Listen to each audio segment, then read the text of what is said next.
Chapter है वो है डायनामिक्स। क्या है बोला? डायनामिक्स। हमने पहले पढ़ा था काइनेमैटिक्स। काइनेमैटिक्स में क्या था? कोई भी जिस्म अगर हरकत करता है तो हम उसकी रीजन को डिस्कस नहीं करेंगे। We will not discuss the cause of reason motion, but in this chapter we will discuss the reason of motion. For example when body is moving we will discuss that why it is moving. मतलब ये कि अगर कोई जिस्म हरकत कर रहा है तो हम इसमें ये देखेंगे कि वो जिस्म हरकत क्यों करता है। फॉर एग्जांपल मैं इस चेयर को अपनी तरफ खींचता हूँ तो इससे क्या होगा? इसकी क्या कोई वजह होगी ना? ये चेयर मेरी तरफ आई है और वो वजह क्या है बोला? वो फोर्स है। वो क्या है बोला? फोर्स। तो इस फोर्स की वजह से ही इस चेयर ने अपनी हरकत जगह चेंज की है। तो इसको हम कहते हैं डायनामिक्स। काइनेमैटिक्स में क्या थे? हम सिंपली मोशन के बारे में रीड करते थे। मतलब कोई भी चीज हम हरकत करता है, रेस्ट में होता है, मोशन में होता है, वो सारा आ गया उसमें काइनेमैटिक्स वाले चैप्टर में। जो डायनामिक्स है उसमें क्या आएगा हमारे पास कि कोई भी जिस्म जो मोशन करता है उस मोशन की वजह क्या है, वो मोशन क्यों करता है। ठीक है। उसके बाद जो पहला टॉपिक है 3.1 उसमें आपने देखना है concept of force. Concept of force कि फोर्स क्या होती है। अब उर्दू में सिंपली यही है कि फोर्स क्या है? किसी भी जिस्म को हरकत में लाती है या लाने की कोशिश करती है, रोकती है या रोकने की। It tries to stop a body और मूव अ बॉडी। मतलब किसी भी जिस्म को या तो रोकेगी या किसी जिस्म को रोकेगी या फिर क्या करेगी? उसको हरकत में लाएगी। इसको हम कहते हैं फोर्स। अब फोर्स की दो तरह की फोर्स होती है, two type of force. One is contact force and other is non contact force. अब कॉन्टैक्ट और नॉन कॉन्टैक्ट ये नाम से ही जाहिर है कि ऐसी फोर्स जिसमें जो चीज हरकत कर रही है उसमें और पॉइंट जिस चीज के जहां पर वो चीज हरकत करती है उनके दरमियान अगर कोई कॉन्टैक्ट है तो वो होगी कॉन्टैक्ट फोर्स। अगर इन दोनों के आपस में कॉन्टैक्ट नहीं है तो वो क्या होगी? Non contact. मिसाल के तौर पर मैं इसको रीड कर देता हूँ लाइन को। A contact force is a force that exerted by one object on the other at the point of contact. मतलब एक ऐसी फोर्स है एक जिस्म दूसरे जिस्म पर उस पॉइंट पे लगाएगा जहां पर वो चीज हरकत करेगी। मिसाल के तौर पर अब इस बोर्ड मार्कर से मैं इस बोर्ड के ऊपर फोर्स लगा रहा हूं। देखो अगर ये फोर्स ना लगती तो यहाँ पर ये लाइन ना आती। तो आपस में इनका कांटेक्ट हुआ है जिसकी वजह से यहाँ पर लाइन आई है। ये किसकी वजह से आई है? इस कनेक्शन की वजह से। समझ आ रही है? तो इसको हम कहते हैं कांटेक्ट फोर्स। और जो नॉन कांटेक्ट फोर्स है वो नाम से ही जाहिर है कि ऐसी फोर्स होगी जिसमें उन दोनों का आपस में कोई कांटेक्ट नहीं होगा। कोई आप मिसाल दो, मैं मिसाल देता हूँ। Gravitational force. अब देखो आपने देखा था कि ग्रेविटेशनल फोर्स में क्या होता है? कोई भी सेब, कोई भी आम, कोई भी चीज जो पकी हुई है दरख्त के ऊपर वो नीचे गिरती है। हाँ, तो ये भी तो हो सकता था वो ऊपर चली जाती, यूं आती लेकिन वो सीधा नीचे आती है। अब इसका मतलब यह है कि जमीन उस जिस्म को अपनी तरफ खींच रही है, लेकिन ये नहीं पता कि किस तरह खींच। मतलब ये तो हमें पता है खींच रही है, लेकिन हम देख नहीं रहे कैसे खींच रही है। तो एक्चुअली जिस्म में जो सेब था और जमीन में आपस में कोई कनेक्शन नहीं है, लेकिन वो उसको खींच रही होती है। जैसे आप ये बोर्ड मार्कर है, ये देखो वापस मेरे हाथ में आया है ना, क्यों? ग्रेविटी की वजह से। मेरा हाथ इसको नहीं खींच रहा, ग्रेविटी खींच रही है। इवन हम भी जंप लगाएंगे तो थोड़ा सा ऊपर जाएंगे फिर नीचे गिरेंगे।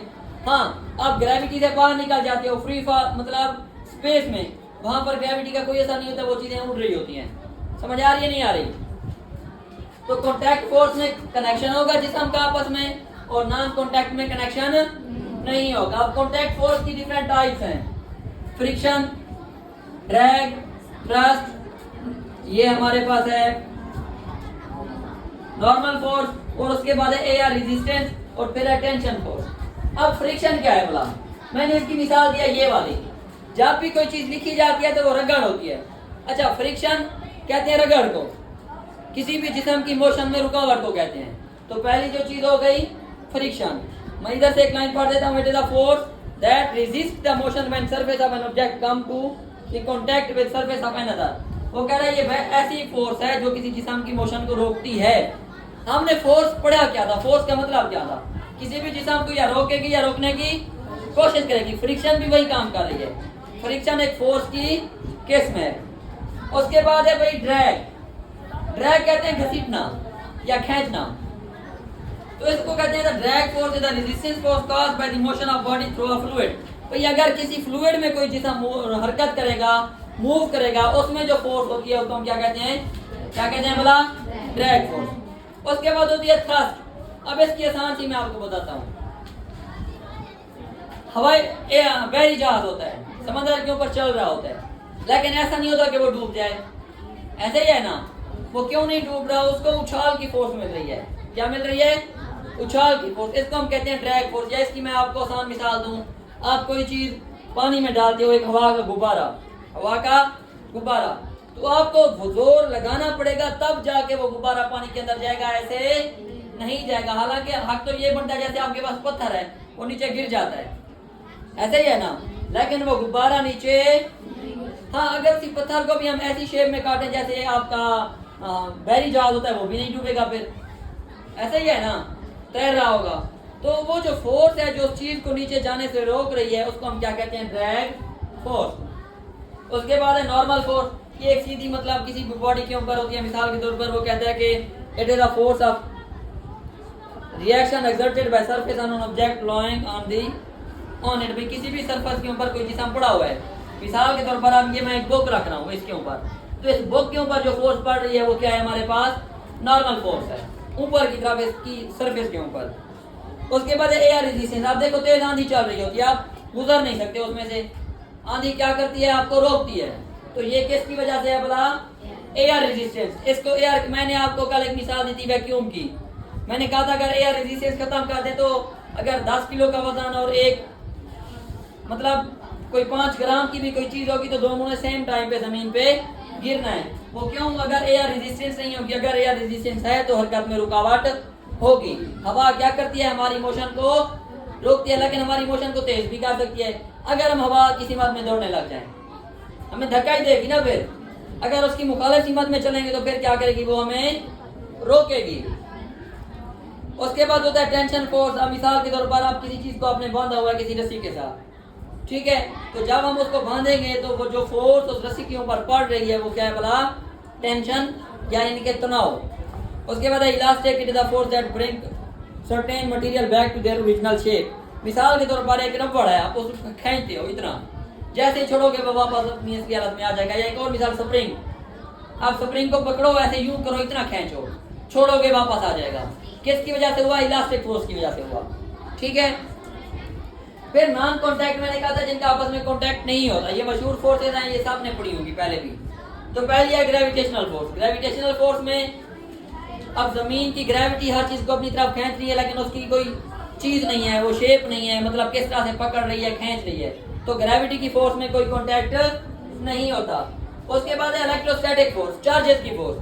अब देखो चार्जेस के दरमियान भी अट्रैक्शन या रिपल्शन की फोर्स होती है, वहां पर भी आपस में कोई कनेक्शन नहीं होता। उसके बाद है magnetic force. Magnetic force, magnet की आप देखो दो मैग्नेट लो, मकनातीस, उनको आपस में रखोगे एक दूसरे को खींचेंगे, या उनको घुमा के रखोगे एक दूसरे को धकेलेंगे। हालांकि हमने तो मैग्नेट को कोई हाथ पांव तो नहीं है कि वो एक दूसरे को पकड़ें, लेकिन मैग्नेट तो खींच लेता है। वहां पर कोई बड़ा चीज है जो नजर आ रही होती है मैग्नेट के साथ? नहीं। तो मैग्नेट वाली जो फोर्स है वो भी नॉन कॉन्टैक्ट फोर्स है, मतलब आपस में उनका कोई ताल्लुक नहीं है। और एंड में न्यूक्लियर फोर्स। न्यूक्लियर फोर्स होती है ये एटॉमिक लेवल पे वीक न्यूक्लियर फोर्स, जैसे न्यूक्लियस में इलेक्ट्रॉन, प्रोटॉन, न्यूट्रॉन, इनकी आपस में अट्रैक्शन या रिपल्शन भी होती है, इसको हम भी कहते हैं न्यूक्लियर फोर्सेस। तो यहाँ तक ये टॉपिक है, एक मतलब मैं रिवाइज करा देता हूँ। डायनामिक्स क्या होता है? हम किसी भी जिस्म की मोशन के बारे में स्टडी करते हैं, लेकिन उसकी रीजन को भी देखेंगे कि ये मोशन क्यों करती है। फिर हमने कहा फोर्स 3.1 टॉपिक, फोर्स क्या होती है? किसी भी जिस्म को हरकत में लाती है या लाने की कोशिश करती है, रोकती है, रोकने की कोशिश करती है, रोकने की। तो अब इसके आगे दो टाइप्स हैं, कॉन्टैक्ट फोर्स है, नॉन कॉन्टैक्ट। कॉन्टैक्ट मतलब जो सरफेस का आपस में कॉन्टैक्ट होगा, वो पॉइंट जहाँ पर कोई जिस्म हरकत करता है। आगे इसकी सब टाइप्स हैं 6-7, और इसी तरह नॉन कॉन्टैक्ट की भी ये ग्रेविटेशनल होगी, इलेक्ट्रोस्टैटिक होगी, मैग्नेटिक होगी और ये होगी। बस ये टॉपिक है और नेक्स्ट